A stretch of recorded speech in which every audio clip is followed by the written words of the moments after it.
Verse 33 through 35 of Surah Al-Zumar speaks about a promise that Allah subhanahu wa ta'ala gives to his servant who would obey him and would accept the message that was sent to them by his messengers. And it's a very interesting promise, and it's a very interesting message, because it really gives the human being a lot of hope that on the Day of Judgment, God's mercy is something that is really quite a bit of mercy. And for many of us who have shortcomings, for many of us who are trying our best but we fall short, there is a lot of hope on the Day of Judgment to inshallah end up in heaven. So the verses of the Quran say, starting from verse 33, وَالَّذِي جَاءَ بِالصِّدْقِ وَصَدَّقَ بِهِ أُولَٰئِكَ هُمُ الْمُتَّقُونَ, the one who brought the truth, and of course those who accept the truth when it is presented to them, they are the ones who are wary of God. They pay attention to God's mercy and his presence. And the verses continue until it reaches this verse. And Allah subhanahu wa ta'ala is making this promise to the people who fall under this category. He says, لِيُكَفِّرَ اللَّهُ عَنْهُمْ أَسْوَأَ الَّذِي عَمِلُوا وَيَجْزِيَهُمْ أَجْرَهُمْ بِأَحْسَنِ الَّذِي كَانُوا يَعْمَلُونَ. It's truly an incredible promise. The Quran says these individuals, we will do takfir. Now normally takfir would mean, attributing kufr to someone, attributing disbelief to another person. But from the literal perspective, and what the verse is talking about, is covering up something. So the Quran says we will do takfir, we will cover up aswa alladhi amilu. We will cover up the worst of their deeds. And then when it comes to rewarding them for their good deeds, we will not reward them based on their normal good deeds.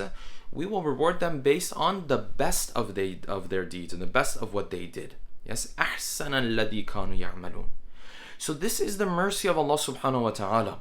So this understanding that we have of the Day of Judgment, that every little bad deed that I did, God is going to hold me accountable to it, and I'm going to be punished for it, and all of this kind of stuff, it's not as simple as that, and it's not as straightforward as that.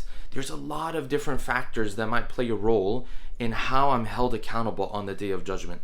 If you put together the verses of the Quran and you put together the narrations, it's very difficult to come up with one simple, algorithm basically of how your deeds will be counted for.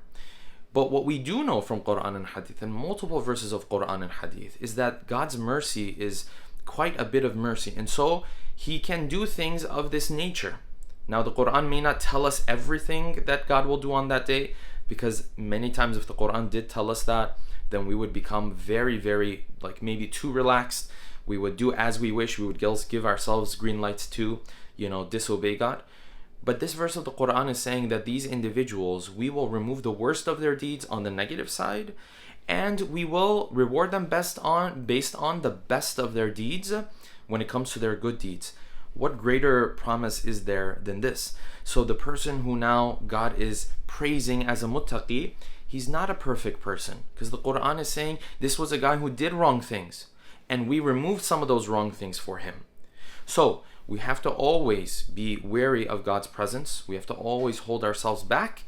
But verses like this will never allow you and I to lose hope in God and in His mercy on the Day of Judgment, because His mercy is quite expansive, and you find these promises in the Quran, and it can only bring a lot of hope into our hearts.